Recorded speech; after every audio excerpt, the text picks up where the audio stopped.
President Ramaphosa is in Mahikeng to address Northwest Party branches.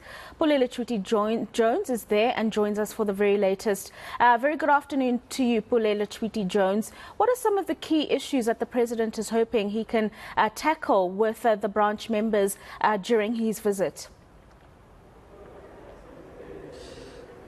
Yeah, definitely there's a range of issues that the President will be speaking about, trying to ensure that there are solutions to some of these challenges, one of which includes, of course, the poor service delivery that has challenged many of the municipalities in this province, particularly in the eNCA municipality, which is the second biggest region of the ANC's constituencies in the province, one of which is the problematic municipality, which is the Ditobotla municipality, of course, which has been under the spotlight for various reasons as well, which includes municipal workers not having been paid on time, but also the infighting in the organization as well. Some of the key things that will be spoken about as to how they resolve the political squabbling within the ANC's ranks in the province and in the region as well. So those are some of the key items you'll be touching on about.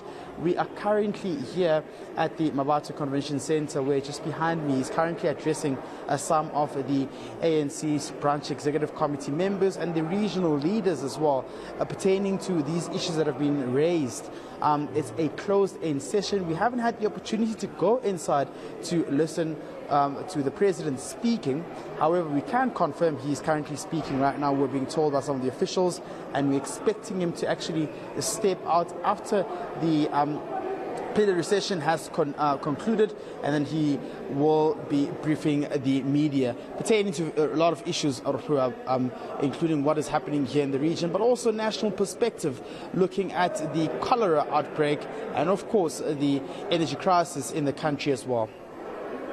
It's going to be very important for him to address those issues that you've just mentioned, Pule, particularly as we get ever so close to those 2024 general elections, where the ANC is going to need to retain as much power as it can, albeit it failing in many aspects of a basic service delivery in different parts of the country. What do you think? Yeah, definitely. It is quite key that these issues be addressed, particularly the long-ranging issue of the energy crisis. We've seen that now certain duties and powers being transferred from the Mineral Resources Department to, of course, the Minister of Electricity, Ramaphosa, which of course includes a range of duties he will be doing to try and ensure the acceleration of energy availability and capacity, and of course also trying to resolve the issues that could lead us potentially to a total collapse of the grid or blackout, like many experts have mentioned or said. So these are some of the things we may want to know, because the Minister of Electricity says they will be attempting to try and end some of the stages of load shedding before the end of this year. But of course it's been a lot of promises, and South Africans just want to see action taking place right now.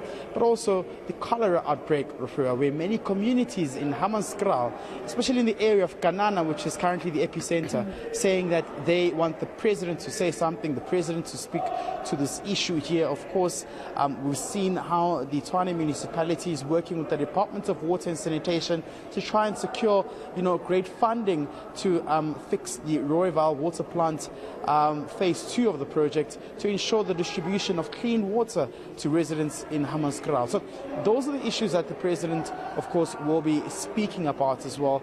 But on a local level here, there's quite a range of issues such as unemployment as well. There's also issues of healthcare, medical facilities not having enough resources. You would have seen there's a picture doing the rounds and trending as well, where newborn babies were placed in boxes and not necessarily cubics or incubators. So that has sparked outrage in this community as well. So those are some of the things you would be speaking about, as to what are some of the regional leaders doing to speak to the issues of service delivery in this district, and are they listening to the community members on the ground, just just a year before, or rather months before the national elections as well, because it will be key not only to strengthen the constituencies of the ANC in this region, but also to ensure that the ground forces of the party, the supporters of the party, who will be those who go to vote, are happy at the end of the day with the service delivery that's taking place in some of these municipalities. One of the most important things, Pule, as a final thought from you, will be how the president tackles issues of corruption at local government level as he addresses or engages regional leaders.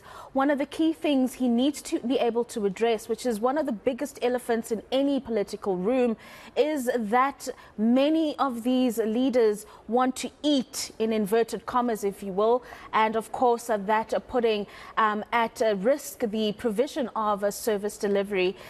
People just can't keep their hands out of the cookie jar, and the president's going to have to change that. Well, corruption seems to be a pandemic on its own, particularly with what we've been seeing at these municipalities, wide-ranging allegations relating to, money not being handled properly, money that was supposed to be channeled for service delivery not being used for service delivery. And I made an example about one of the municipalities, which is Ditsobotla in this district as well, which has been flagged on numerous occasions by the Auditor General as well, in terms of money not being, money being mishandled or mismanaged in that municipality. Imagine as a worker going to work and you receive an internal memo within the system of that municipality to say you will not be getting paid this month. Those are some of the issues that these municipalities continue to face as well.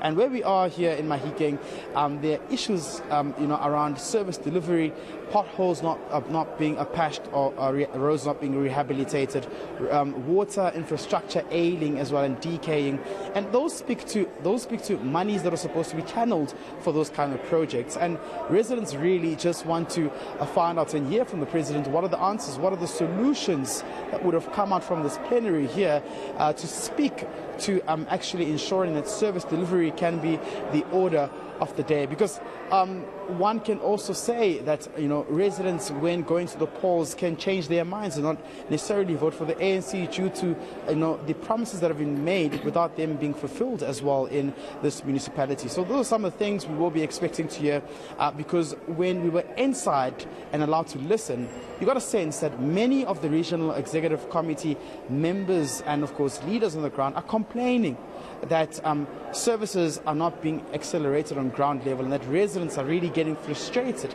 Community members as well are getting frustrated due to the lack of service delivery in this municipality. So you're right to say corruption does play a big role, but the question is, how will it be tackled swiftly to ensure that residents are happy on the ground as well? Thank you very much for that update, Pule Letshwiti-Jones, and hopefully we'll get to catch up with you as the president addresses the media on some of the key outcomes of the discussions that he's having in Mahikeng this afternoon.